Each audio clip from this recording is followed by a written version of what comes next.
You probably remember Pythagoras theorem. Let's call any side of this square as a. So a square plus a square, 2a square, is equal to 16 square, or you can say a square root of 2 is equal to 16. So what I have here is a is equal to 16 over square root of 2. Now I can find the area of ABCD, which is equal to a square, 16 over square root of 2 square. This area is equal to 16 over square root of 2 square, since a is equal to this number.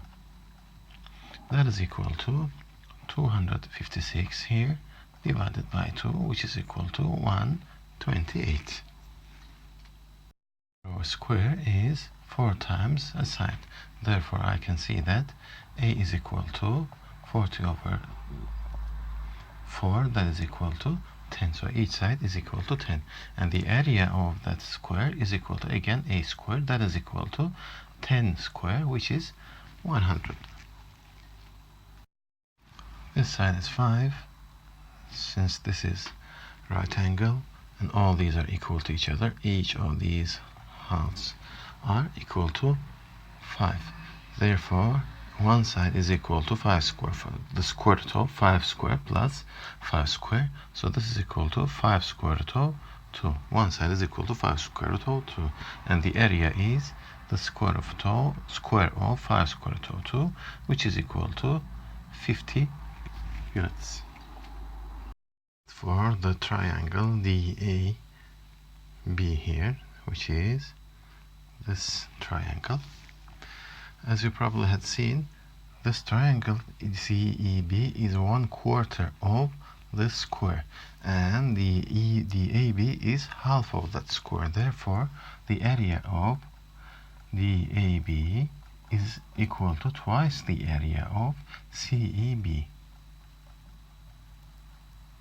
So what I have is 18 times 2 here, which is equal to 36. I call one side of this square as A. The area of this triangle is equal to A times, which is the base, or height is also A here, as you see, times A divided by 2. That is equal to 72. So A square is equal to 144, and A is equal to 12 units. I'm asked about the perimeter of the square, which is equal to 4 times A, which is equal to 4 times 12, which is equal to 48. As you see, the area of this triangle BEC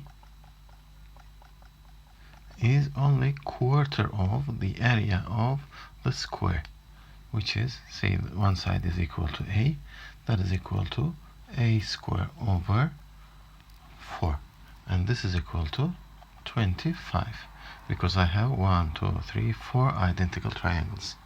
So A square is equal to 100, and A is equal to 10. What I'm asked about is the perimeter. The perimeter is equal to 4 times A, that is equal to 4 times 10, which is 40. I have 5 squares in this figure. 1, 2, 3, and 4 are the smaller ones, and the big square is the big square. So what I have is actually, what I need to do is to sum up the area of the big square, plus I have to sum up 4 times the area of small squares, because I have 4 of them, and this is equal to actually the area of the big square. So what I need to calculate is to find out the area of the big square and multiply it by 2, and I know that one side is equal to 10. So what I need to do is to multiply it by 2. One side is equal to 10 square, which is equal to 200.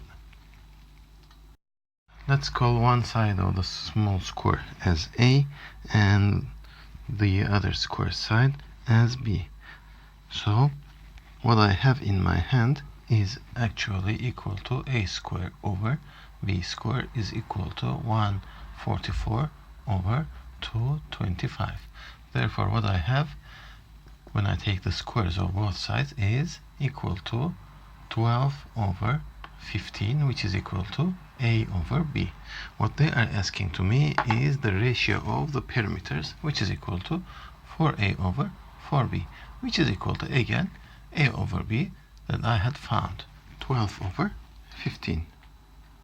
15 by 3, 12 would become, when I do a 12 by 3, that would be 4, and 15 would be 5. So the ratio is 4 over 5. Is the perimeter of the square, which is equal to 4 times the side, 4 times x plus 3, which is equal to 4x plus 12.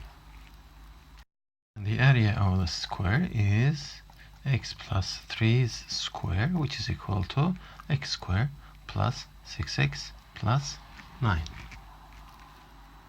Questions in a row.